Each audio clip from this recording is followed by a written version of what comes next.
This is a place called the Basin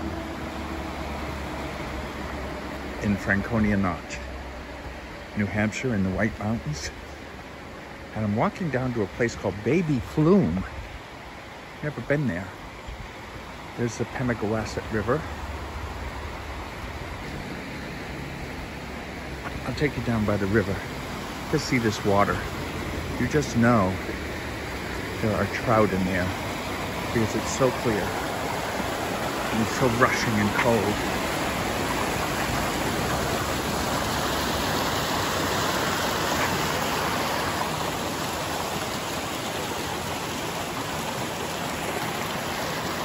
Can't you just feel trout?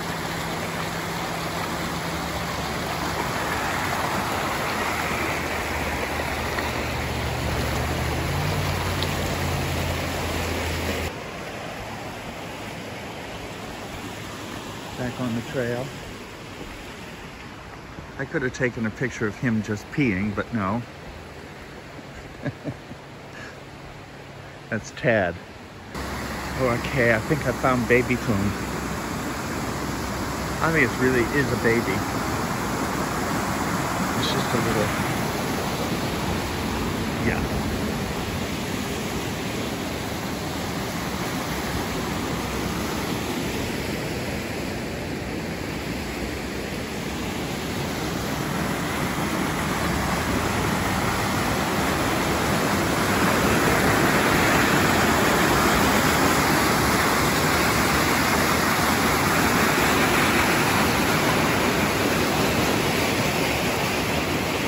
That's cute, but it really is a baby Flume. I think I'm going to even call that infant Flume or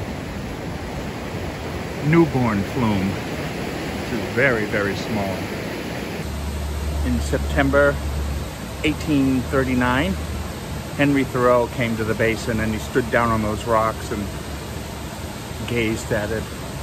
And then he wrote in his journal that it was one of the most remarkable curiosities of its kind in New England.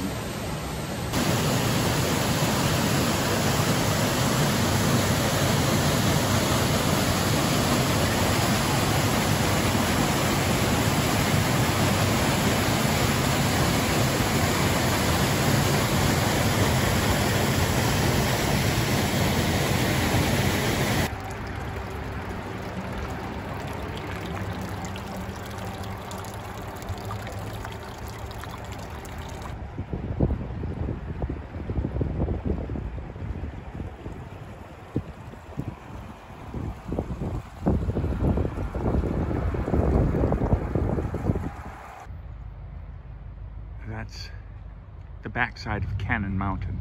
It's called Cannon Cliff. It's about 1,000 feet high.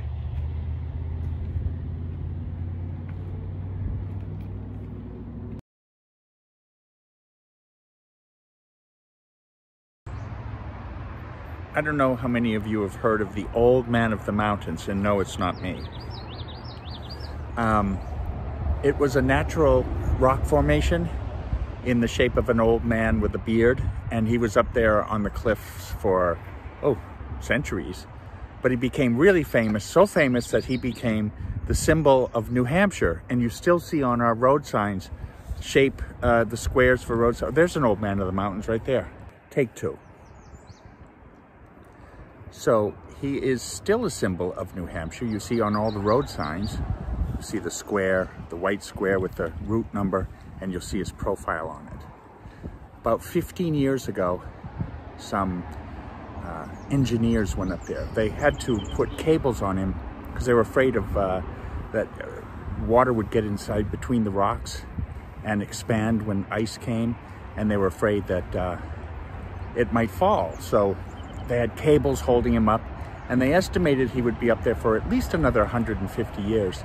And one morning about 15 years ago, two people went up to check on the cables, and it was a misty, cloudy morning with rain, and they went up and the clouds parted and he was gone.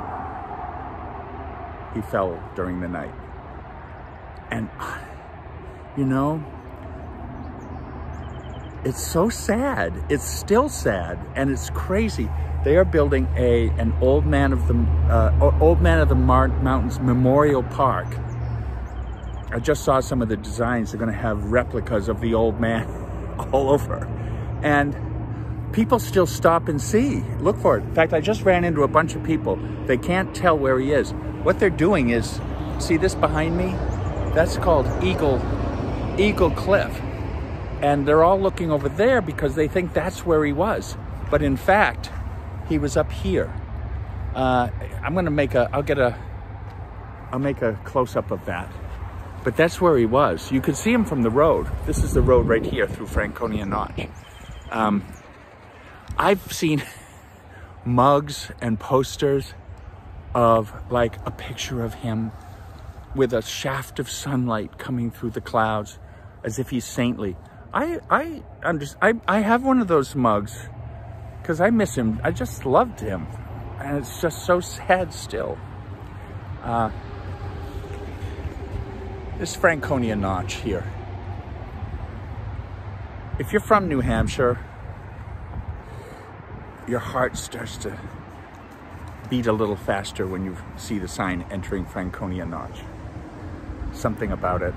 If you're right way up north and they want to ask you how your trip was, like they'll ask about the weather, how they say it is, how was the notch? Because you know if the weather's bad anywhere, it's going to be in Franconia Notch. There's another one, Crawford Notch, that's equally gorgeous on the other side of the White Mountains. I'll go through there 2 or 3 days from now. Okay, so that's where he was. See that little, where you see how it goes just down? That's where he was, up there.